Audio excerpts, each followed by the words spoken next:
The world is holding its breath in anticipation. Could the end really be near? Volodymyr Zelenskyy made a sensational statement that has echoed through all the world's capitals. According to the president, the war in Ukraine could end as early as the summer of 2026.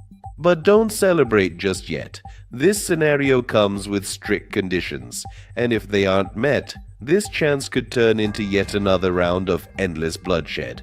What exactly should happen in the next 3 months? What ultimatum is Kyiv preparing for the Kremlin, and what role does Trump's plan play in this? Today we will analyze every word of the president piece by piece. Is this a victory scenario or a forced compromise? Watch to the end to understand what kind of world we will wake up in 6 months. Let's go! Well, more details in our material. You are on the Glavred channel. I'm your host Evgeny Serov. Like and subscribe to the channel. According to recent reports, Zelenskyy has identified 3 key factors that can effectively halt the momentum of the Russian war machine before the summer heat arrives. The first and most important of these is a nuclear umbrella or full NATO membership. The president says directly, without firm security guarantees, any peace will only be a pause for Putin. Ukraine is demanding an invitation to the alliance or an equally strong agreement with the United States right now.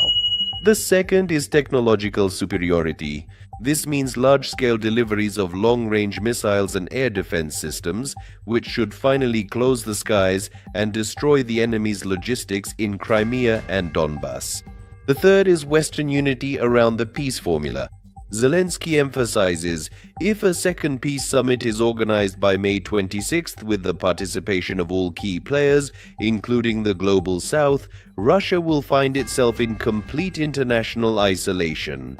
It is precisely this diplomatic fist that should force Moscow to come to the negotiating table, not on its own terms. Zelenskyy paid special attention to communication with the White House. It's no secret that the year 26 is marked by a new US administration. The president noted that a unique window of opportunity has now opened. Donald Trump wants quick results, and Kyiv is ready to deliver them, but only through peace achieved by strength.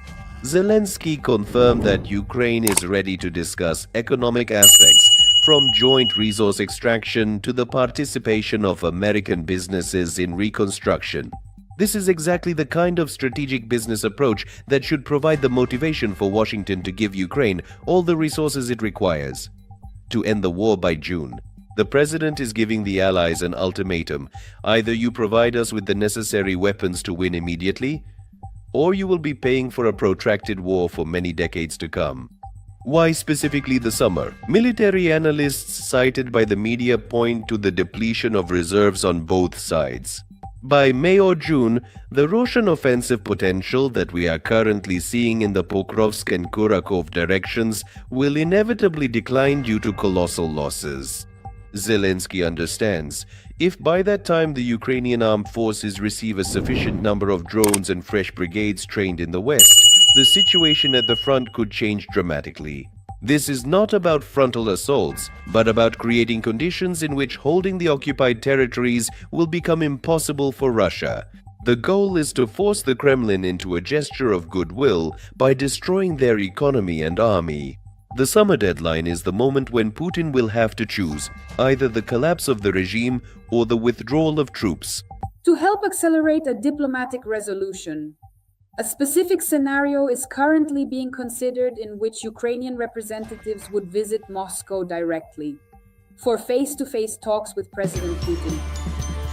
This was reported by the resource Ukrainian Context, which specializes in covering the course of the war, documenting crimes, and reporting on the activities of Ukrainian intelligence. The absolute necessity for such a step is explained by the fact that the current Russian delegation, despite being slightly more inclined toward compromise, lacks any real levers of influence within their own country. Since they are not officially authorized to make final decisions, the negotiation process has currently reached a difficult deadlock. During the last round of discussions, the idea emerged that constant meetings on neutral grounds such as the Emirates or the United States are not yielding any positive results. Instead, it is necessary to organize dialogue where the actual course of events is determined.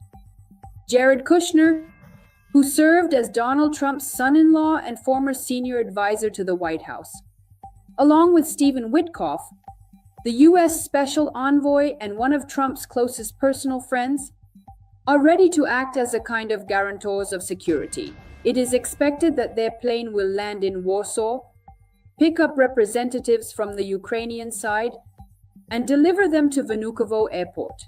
In this format, direct consultations with the head of the Kremlin are scheduled to take place.